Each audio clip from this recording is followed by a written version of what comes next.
students, I am Vanita Singh, TGT Science from KV number 3 Pathankot. Do you observe my sudden movement when I touch a hot cup? My body reacted because the cup was hot. If you think more deeply, you will realize that all these movements are controlled and they are in response to a certain external trigger or stimulus. Why do we show movements? How these movements are controlled and coordinated? In today's session, we'll seek the answers of all these questions. So let's start today's chapter, that is control and coordination. This chapter is basically divided into two parts: control and coordination in animals and control and coordination in plants. I will be taking up control and coordination in animals. So in this lesson, or you can say in this session, you will learn about nervous system and its importance, receptors and its type, basic unit of nervous system, that is the neuron, type, structure and working of neuron, reflex action and reflex arc. At the end of this lesson, you will be able to explain the components and importance of nervous system, describe receptors and their location and function, describe the structure and working of neuron, differentiate between sensory and motor neuron, define reflex action and explain the mechanism of reflex arc. So let's start the chapter. All the living organisms respond and react to changes in the environment around them. Just now you saw that when I touched a hot cup, I reacted. In a similar manner, all living organisms react or respond. The changes in the environment to which the organisms react or respond are called stimuli, such as heat, light, cold, etc. Both plants and animals respond to stimuli in different manner. In animals, there are two systems for control and coordination. First one is nervous system and second one is endocrine system. So let us first discuss about nervous system. Nervous system consists of a network of nerve cells or neuron. The main function of nervous system is to receive the information from environment, to receive the information from various body parts, to act accordingly through muscles and glands. The nervous system is mainly divided into two parts: central nervous system and peripheral nervous system. Central nervous system includes brain and spinal cord, while peripheral nervous system includes nerves that are arising from brain and spinal cord. Now, as I have told you that nervous system is made up of nerve cells or neurons, so there are some nerve cells that have specialized tips which detects the external stimulus. These specialized tips are called receptors or sensory receptors, as these are present in the sense organs. So here you can see the diagram or the picture of 5 sense organs like eyes, nose, ear, skin and tongue. Now there are many types of receptors. Here are some examples of receptors. The first example is photoreceptors, which are present in eyes and that helps in detection of visual stimulus. Second type of receptors are thermoreceptors, which are present in skin and they helps in detection of heat, touch, etc. Third type of receptors are gustatory receptors. These are present in tongue and they helps in finding out the taste of the substance, etc.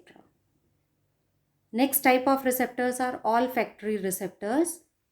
These are present in nose and they help in smell detection. The next type of receptors are phonoreceptors, which are present in ear and they are sensitive to hearing. Let's look at the structure of neuron and its working. Neuron is the fundamental unit of nervous system. A typical neuron consists of dendrites, cell body and axon. So here, a neuron. Here you can see dendrites, nucleus, cell body, axon. Now dendrites are the branches of neuron which receives information or signals from other cells. Cell body is the spherical part of the neuron that contains nucleus. So in this diagram you can see this green portion, this green spherical part, this is called cell body. Now here also you can see one long branch coming out of cell body. This long branch is called axon. So axon is the longest branch or dendrite through which information travels and reaches nerve endings. Now let's see how a neuron works. The information from receptors is acquired at the dendritic tip of a nerve cell as chemical reaction, and this chemical reaction creates an electrical impulse in the dendrites. This impulse travels from the dendrite to the cell body and then at the end of the axon. Chemicals are released at the end of the axon by the effect of electrical impulse.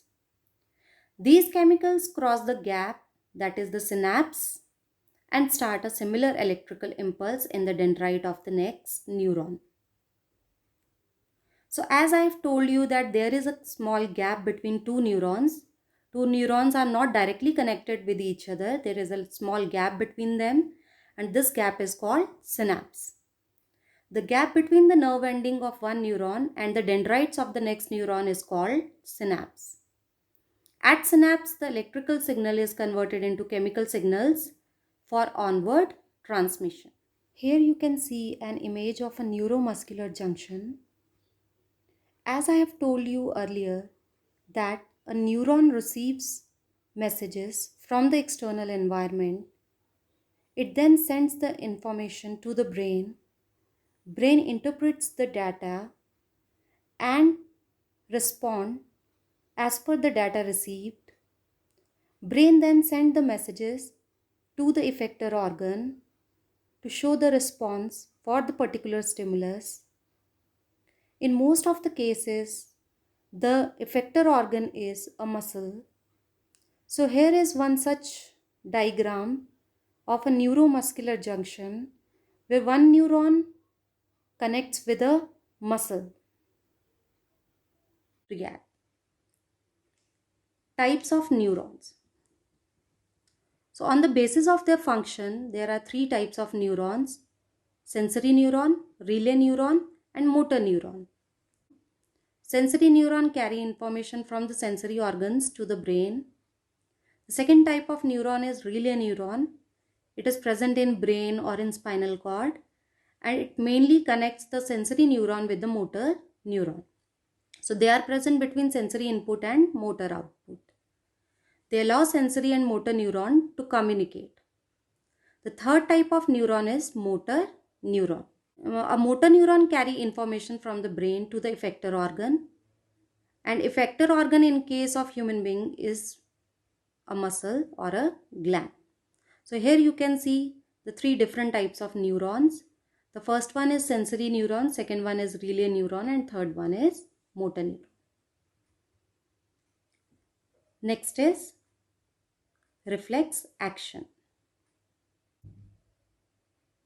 So reflex action is a sudden, involuntary action for an external stimulus. For example, when we touch a hot pan, we pull our hand back. In reflex action, signals are not sent to brain. Instead, they are sent to synapse at spinal cord. So by saying this, I mean that the initial signals are not sent to brain in case of reflex action. Now, why these signals are not sent to brain? Because if they are sent to brain, it will take a longer time and by that time our our hand may get burnt. So in reflex action, signals are not sent to brain. Instead, they are sent to spinal cord, and a quick action or a sudden action is done. Now let us read about reflex arc. This is the last topic of today's session. As I have told you that reflex action is a sudden action for a stimulus, the pathway through which nerve impulses pass during a reflex action is called a reflex arc. Now here is a flow chart showing the traveling or the passage of message during a reflex action.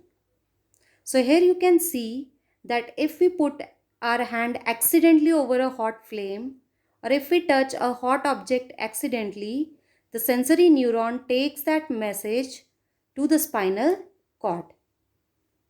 As I have told you that in between sensory neuron and motor neuron is present a third type of neuron, that is a relay neuron. So the relay neuron will transfer the message or the information from the sensory neuron to the motor neuron. So now from the motor neuron, the message is then sent to the muscle, and muscle responds accordingly. So that is all about reflex arc. Let us quickly summarize whatever we have learned today. So today we have learned that nervous system is required for control and coordination in animals. Neuron is the basic structural and functional unit of nervous system. Main function of neuron is to process and transmit information. Some neurons has specialized tips for detection of external stimulus, and these tips are called receptors. Example of some receptors are olfactory receptors, gustatory receptors, etc. A typical neuron has three parts, namely dendrite, cell body, and axon. Based on function, neurons are of three types: sensory, motor, and relay neuron. Reflex action is a sudden, immediate action for a stimulus. The pathway in which nerve impulse during reflex action travels is called a reflex arc. So dear student, at the end of this session, here are few questions related to the topics that we have learned today. So try to attempt these questions as these are very important. So that is all for today's session. Thank you so much.